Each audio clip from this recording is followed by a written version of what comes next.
안녕하세요. 백두산 금융연구소의 백두산입니다. 9월 19일 화요일 오후 3시 26분입니다. 미국 증시는 혼조한 모습, 유럽은 하락 마감을 했는데요. 오늘 아시아는 전반적으로 하락 마감을 하는 모습입니다. 세계 증시, 오늘 조금 아시아 증시 하락한다라고 해도 방향성은 여전히 나타내지 않고 있습니다. 삼각 수렴형 혹은 박스권 이렇게 보시면 되겠고요. FOMC 회의 앞두고 있고 딱히 오늘 빠진다, 오늘 오른다라고 해도 그다지 일단 큰 의미를 부여하기는 어려울 것 같습니다. 계속 말씀드리다시피 기다려보자, 이런 이야기를 드리고 있습니다. FOMC 회의를 앞두고 있는데요. FOMC 회의의 이번에 주된 내용은 당연히 금리 결정 그 자체가 아니겠죠, 그죠? 금리 결정 그 자체가 중요했던 거는 이미 몇 년 전에 끝난 거고, 지금은 이제 앞으로의 전망에 이제 사람들이 관심을 가지고 있는 겁니다, 그죠? 앞으로 연준이 언제까지 금리를 올릴 것인지, 어디까지 올릴 것인지도, 그리고 언제 금리 인하를 할지, 이런 앞으로의 전망에 훨씬 더 이 사람들이 관심을 가지고 있는데요. 그렇기 때문에 이번 FOMC에서는 점도표라든가 이런, 아니면은 파월 의장의 앞으로의 전망에 대한 언급, 립 서비스 이런 것들이 좀 시장에 크게 영향을 미치겠죠, 그죠? 그래서 그런 부분을 우리가 좀 잘 주목하면 되겠다라는 거고, 시장도 지금 굉장히 좀 고민을 하고 있는 그런 상황입니다. 2년물 국채금리 제가 한 번씩 잘 봐야 된다라고 말씀드리고 있는데요. 2년물 국채금리가 지금 시장 참가자들의 고민과 이런 것들을 지금 잘 보여주는 겁니다. FOMC 회의를 앞둔 고민들을 잘 보여준다고요, 이게. 2년물 금리는 이 연준의 통화정책을 약간 좀 선행하는 그런 개념이 있는 금리죠. 2년물 금리가 지금 여기 역사적 고점, 전고점 자리를 앞두고 여길 넘어갈까 말까 무지하게 고민을 하고 있어요. 물론 이 정도 했으면 사실상 이제 넘어갈 것으로 보는 게 좀 합리적인 기술적인 분석이긴 합니다. 똑같은 자리를 한 번, 두 번, 세 번째잖아요. 세 번째까지 터치하면 안 된다고요. 세 번째까지 건드리면 이건 의미가 없어진다고요. 그러면 더 올라갈 가능성이 좀 높아진다라고 보는 게 맞긴 맞는데, 근데 어쨌든 이런 지금 현재 여기 중요한 자리를 앞두고 고민하는 모습인 건 분명합니다. 지금 이 고민하는 모습은 시장 참가자들의 그런 전망, 이런 거를 좀, 시장 참가자들의 어떤 그런 혼란한 마음, 이런 걸 지금 대변하는 거겠죠, 그죠? 시장 참가자들은, 여기쯤에서 이제 특히 증시는, 주식시장은 여기쯤에서 이제 좀 인플레 끝났다라고 하고 좀 금리 인하 좀 해줬으면 좋겠다, 이런 생각들을 많이 갖고 있는 거고, 근데 이제 그 와중에 유가가 올라가고 있다든가 달러가 올라가고 있다든가 여전히 튼튼한 고용시장이라든가 이런 것도 부담으로 다 알고는 있거든요. 그래서 이게 지금 어느 쪽에 지금 베팅을 해야 되는지 다들 혼란해하는 그런 모습인 겁니다. 지금 이 모습이요. 좀 이쯤 했으면 좀 연준이 이제 좀 그만했다고, 이제 연준이 이 정도면 충분하다고 하지 않을까라는 그런 막연한 기대와 여전히 좀 부담스러운 그런 지표들 사이에서 다들 고민하고 있는 겁니다. 그렇기 때문에 증시도 혼란스러운 그런 상황인 거고요, 그죠? 그래서 하여튼 방향성 알 수 없다. 파월 의장님 입에서 뭐라고 하는지 그 나오는 이야기를 좀 들어봐야 된다라는 이야기 결과적으로 드릴 수밖에 없을 것 같고, 근데 이제 오늘 아침에 어떤 힌트는 살짝 나오긴 했죠. 일단 닉 티밀하우스가 그랬습니다. 닉 티밀하우스가 연착륙이 어려울 수도 있는 이유라고 해갖고 네 가지 이유를 대는 그런 기사를 오늘 아침 어젠가 냈는데요. 연준의 생각이 좀 바뀌었을 수도 있어요. 경제에 대한 인식이. 이런 부분들 좀 우리 잘 생각해 볼 필요가 있긴 합니다.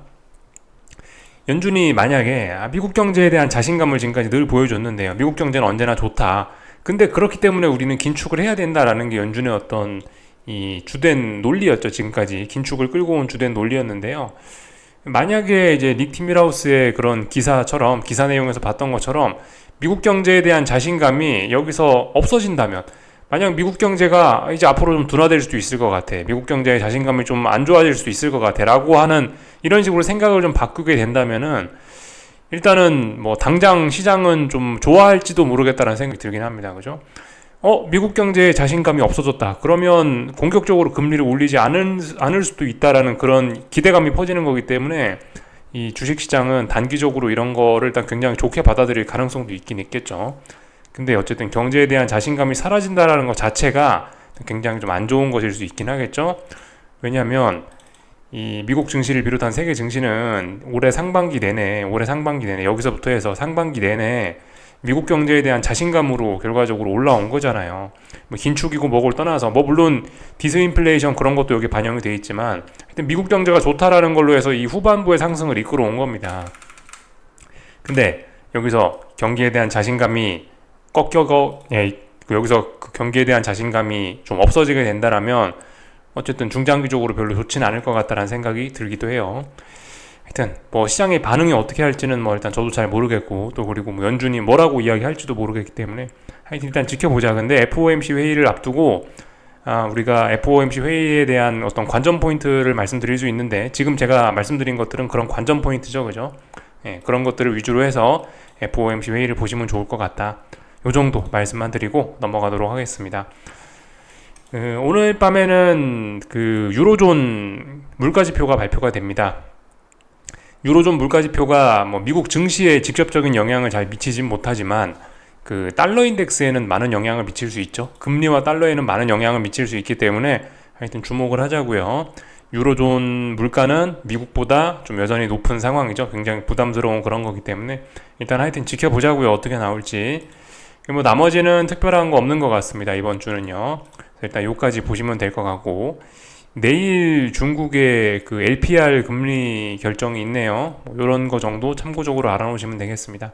하여튼 이번 주에 제일 중요한 건 그 수요일 밤, 그죠? 수요일 밤 한국 시간으로 아마 목요일 새벽 정도가 될 텐데, FOMC 회의죠. 예, 요거 중요하다 말씀드리면 될 것 같아요. 나머지는 특별한 거 없고 다 본 것 같습니다. 하여튼 그래서 세계 증시는 중요한 이벤트 앞두고 혼조하다, 이런 이야기 드렸고요.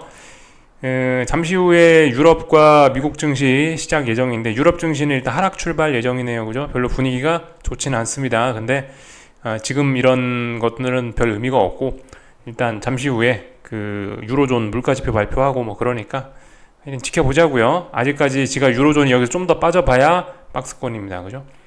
여기까지 보고 오늘 있었던 일들이 이제 기술적인 흐름들 체크하고 마치겠습니다.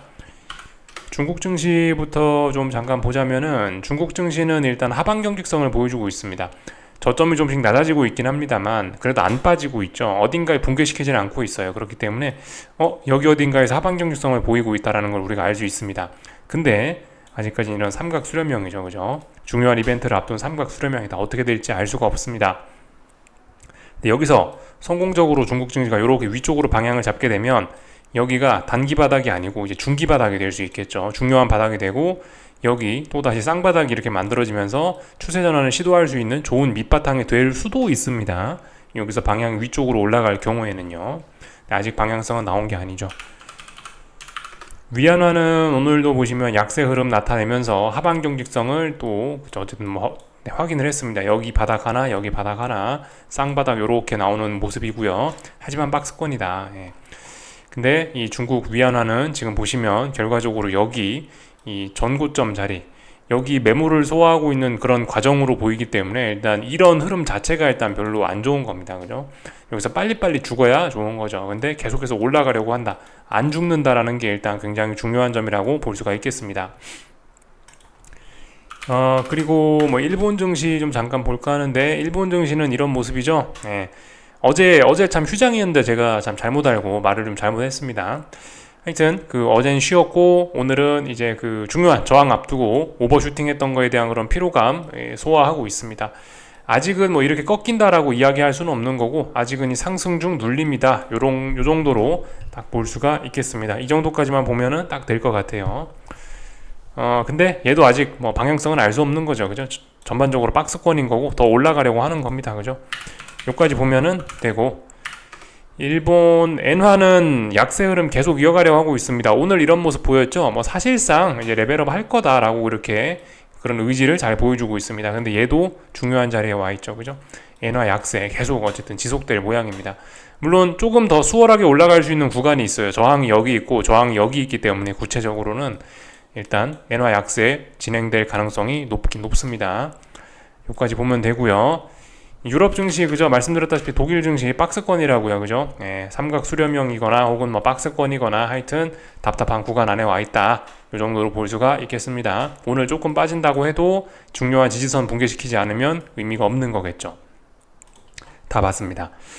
오늘 한국 증시 좀 볼까 하는데요. 한국 증시는 결과적으로 삼성전자의 7만원 지지력 테스트가 중요했는데 삼성전자가 결국 7만원이 붕괴가 됐죠.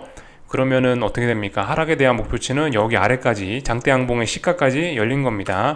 그렇기 때문에 일단 코스피가 앞으로 좀 불안해질 수 있겠구나 생각하시면 좋을 것 같고요.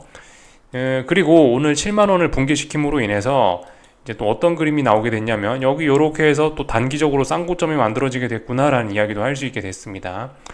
조금 크게 여기까지 여기까지 관점을 좀 확대해서 본다면 다중고점형이구나라는 이야기도 충분히 할 수 있는 그런 자리가 됐어요. 그래서 72,000원 부근은 넘기 어려운 자리구나라는 걸 확인을 했고 이제는 하락이 자연스러운 그런 그림이 됐습니다. 지난번에 엔비디아가 좋다 뭐 그러면서 삼성전자가 한번 올랐었죠. 급등했었죠. 그리고 여기에서는 이제 TSMC에서 반도체 경기를 안 좋게 본다라는 소식 때문에 지금 쌍고점을 만들어내고 말았죠. 엔비디아 호재가 사실상 이제 사라지는 뭐 그런 상황이라고 볼 수가 있겠습니다. 그래서 코스피의 미래가 조금 어두워졌다 볼 수가 있겠고요. 하이닉스는 뭐 답답한 구간이라 특별히 이야기는 하지 않겠습니다. 오늘 저 삼성전자가 이렇게 하락하는데도 불구하고 에코프로 친구들도 같이 약세를 보였죠. 그죠? 말씀드렸다시피 반등이 자연스러운 자리인데 이게 지금 반등이 안 나오고 있습니다. 너무 약합니다. 계속 더 빠질 수 있어요. 반등도 없이 지금 죽을 수도 있습니다. 굉장히 조심해야 되는 그런 부분입니다. 이러다가 빠지면 또 다시 지난번에 빠졌던 것처럼 이렇게 또 급락세를 이어나갈 수 있기 때문에 주의해야 됩니다. 코스닥의 위기는 이제 좀 코앞으로 좀 다가온 것 같습니다. 그리고 코스피는 340 지지력 테스트 했죠. 그죠? 340 부근은 어쨌든 지지력입니다. 340 딱 340이다라고는 말씀 못 드리겠는데 340 언저리 플러스 마이너스 1포인트 이 정도 선이 어떤 중요한 그런 매물대가 많이 모여있는 그런 자리이기 때문에 하여튼 오늘 시장은 340 부근에서 적당히 마감을 할 것 같습니다. 아직 마감은 안 했네요. 그래서 하여튼 코스피도 불안해 보인다. 지난번 오버슈팅이었던 거, 지난번 급등은 오버슈팅이었구나 라는 걸 좀 다시 한번 확인을 하긴 했는데 이게 그렇다고 해서 지금 상황에서 일단 이게 하락의 연속성이 계속 있는지 아직까지 좀 더 확인을 해볼 필요가 있습니다. 이게 물론 이제 아래쪽으로 좀 더 유리해진 상황이긴 한데요. 이 수급이 좀 그렇습니다. 수급이 말씀드렸다시피 이게 외국인 수급 이런 게 좀 중요하긴 중요한데 이 지난 만기의 영향이 아직도 좀 심하게 좀 미치는 것 같긴 해요. 외국인이 요즘에 선물을 너무 대량으로 매수 매도하고 있거든요. 너무 투기적으로. 여기 보시면 외국인이 1조 원씩 이틀 사고 1조 원씩 이틀 팔고 있습니다. 이거 글쎄요, 어떻게 봐야 될지 조금 좀 애매합니다. 그러니까 지금 이 방향성이 없는 시장에서 외국인들은 큰 돈으로 단타만 하고 있는 건가 싶기도 하고요. 하여튼 이래저래 방향성을 좀 알 수가 없습니다. 근데 일단 분명히 삼성전자의 약세 등등으로 봐서 이걸 결코 좋게 해석하기는 어려운 거죠. 그죠? 그냥 그 정도로 일단 가볍게 보시고 넘어가면 될 것 같습니다. 이게 그렇다고요. 지금 옵션 쪽을 봐도 별로 그렇게 눈에 보이는 단서가 없습니다. 눈에 보이는 이렇다 할 뚜렷한 근거가 잘 보이지 않아요. 콜옵션을 봐도 지금 어떤 답답한 그런 구간 안에 와 있는 거고 풋옵션을 봐도 물론 풋옵션을 보면 좀 상황이 좀 안 좋아 보입니다. 근데 풋옵션도 근데 어디선가 이제 그 어느 정도 지지력은 또 보이고 있기도 하고 그래서 옵션을 봐도 그렇게 명확하게 방향성은 잘 일단 보이지 않습니다. 혼조한 거 마찬가지입니다. 그죠? 코스닥은 좀 많이 불안해졌죠. 코스닥은 직전 저점 자리에 지지력으로 오늘 테스트했는데 직전 저점의 지지력이 별로 없습니다. 그렇기 때문에 하락이 계속해서 연속적으로 이어질 가능성이 높아진 거죠. 또 급락 나올 가능성이 좀 생겼다 정도 보시면 될 것 같습니다. 환율은 오늘 25원 붕괴시키면서 장 초반에 강력한 매도세가 나왔는데 오늘 결과적으로 또 지지력을 확인하면서 25원 또 돌파한 또 25원을 또 지켰어요. 그러니까 오늘을 비롯해서 이렇게 최근 일주일 정도의 모습을 이렇게 딱 보시면은 그러니까 정말 지금 방향성이 없긴 한 거예요. 분명히 이 매수세가 있긴 있습니다. 분명히 매수세가 훨씬 강한 상황인 것 같긴 해요. 전반적으로 봤을 때 전반적으로 지난번에 이 상승 추세의 영향으로 인해서 환율이 전반적으로 이 상승 압력을 받고 있는 것은 아직까지 사실입니다. 그런데 제 생각에 이쪽에서 어떤 가격적인 부담이나 이런 걸 좀 느끼는 모양인가 봐요. 한 1320원, 1330원, 40원 정도 사이에서 여기 구간 안에서 이 투자자들이 좀 부담스러워 하는 것 같긴 합니다. 매수세가 여전하긴 한데 이 가격에 달러를 사는 게 맞냐? 라고 하면서 좀 약간 가격적인 부담 혹은 FOMC 회의 등등 앞두고 좀 부담을 좀 느끼고 있는 것 같긴 합니다. 좀 불확실성들이 있어서요. 근데 지금 보시면 그렇다라고 해서 강력한 매도세도 없어요. 강력한 매도세 이런 거 없습니다. 오늘 강력한 매도세 나왔었는데 장중에 결국 저가 매수세가 강력한 매도세를 다 이겨버린 거잖아요, 결과적으로. 그렇기 때문에 지금 보시면 어떤 이 1330원이나 40원을 넘어가면 안 되는 그런 어떤 세력들이, 제 생각에는 그 한국 정부나 뭐 어떤 하여튼 그죠? 한국 정부나 한국은행 정도가 되겠죠. 하여튼 한국의 그 환율 관리하는 그런 정부 기관들에서 환율을 방어하고 있는 것이 지금 유일한 이 상방을 제한하는 요인이 아닌가라는 생각이 좀 개인적으로 듭니다. 뭐 근거는 없고요. 추측이에요, 추측. 그러니까 지금 움직이는 모양을 봐서 이 위쪽을 제한하는 세력들의 힘은 분명히 있다고요. 그죠? 계속 음봉 나오고 있지 않습니까? 특정 가격대에서 계속 음봉 나오는 거 보니까 누군가 환율을 방어하는 그런 모습이 나타나긴 해요. 근데 누가 환율을 방어하겠어요? 중국 인민은행이 환율을 방어해 줄 건 아니지 않습니까? 한국 원화니까 한국 기재부가 됐든 그런 데에서 뭐 방어를 하고 있겠죠. 그죠? 그러니까 뭔가 누군가 방어를 하고 있는 것 같아요. 그렇지만 그렇다라고 해서 이게 방어만 하는 거지 능동적으로 원화 강세에 베팅하는 세력은 일단 아직까지 보이지는 않습니다. 그런 것들을 좀 확인을 했어요. 그래서 하여튼 25원 계속해서 지키고 있다. 환율이 좀 심상치 않다. 물론 이 계속해서 아직 방향성은 보이지 않습니다. 그죠? 방향성은 보이지 않는데 아래쪽으로 갈 의지는 별로 안 보입니다.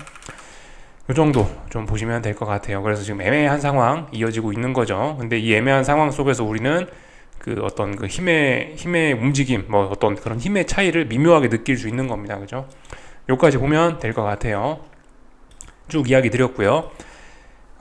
오늘 미국 증시는 뭐 특별한 일 없으면 뭐 하락하는 게 뭐 일단 뭐 순리이지 않겠냐 싶긴 합니다. 하락이 좀 자연스러운 그림이지 않겠냐 싶어요. 왜냐하면 그 지난주 금요일 날에 급락했잖아요. 나스닥입니다. 지난주 금요일 날 급락했잖아요. 그리고 어제 반등할 수 있는 날이죠. 금요일 날 그렇게 강하게 매도세가 나왔기 때문에 단기 낙폭과대 이런 거 생각할 수 있잖아요. 어제 탄력적으로 반등할 수 있었단 말입니다. 한 장대 음봉의 절반 정도까지 올라올 수 있었죠. 근데 그럼에도 불구하고 반등다운 반등이 일단 없었습니다. 그렇다면 일단 의미있게 매수세가 없다라는 걸 일단 우리가 어제 확인을 한 거고, 지금 장대 음봉을 본 상황에서 의미 있는 매수세가 없다라면 오늘도 하락하는 게 일단 자연스럽긴 하겠죠. 일단 이런 생각으로 보고 있습니다. 다만 아래쪽에 지지선도 있습니다. 지난 일주일간 지켰던 지지선이 있고, 또 그리고 FOMC 회의가 코앞에 다가와 있죠. 그렇기 때문에 하락이 자연스러운 날이긴 한데 하락세도 좀 제한되지 않을까 싶긴 합니다.